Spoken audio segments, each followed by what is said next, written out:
بسم اللہ الرحمن الرحیم۔ خلیفہ سوم سیدنا عثمان غنی کا تعلق قریش کے معزز قبیلے سے تھا۔ سلسلہ نسب عبد مناف پر رسول اللہ صلی اللہ علیہ وسلم سے جا ملتا ہے۔ سیدنا عثمان ذو النورین کی نانی نبی کریم صلی اللہ علیہ وسلم کی پھوپھی تھی۔ آپ کا نام عثمان اور لقب ذو النورین ہے۔ اسلام قبول کرنے والوں میں آپ السابقون الاولون کی فہرست میں شامل تھے۔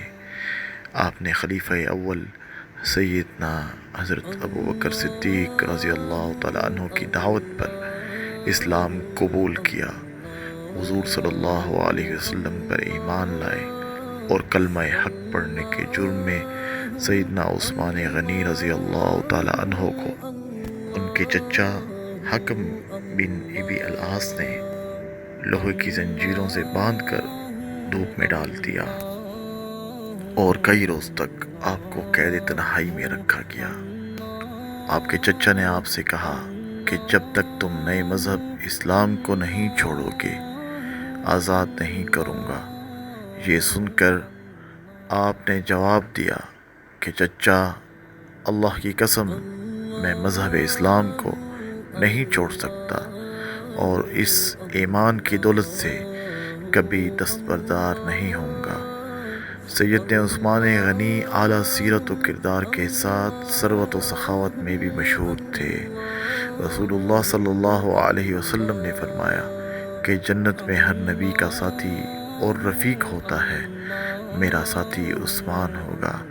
سیدنا عثمان کے دائرہ اسلام میں آنے کے بعد نبی اکرم صلی اللہ علیہ وسلم نے کچھ عرصہ بعد اپنی بیٹی سیدہ رقیہ رضی اللہ تعالی عنہ کا نکاح آپ سے کر دیا۔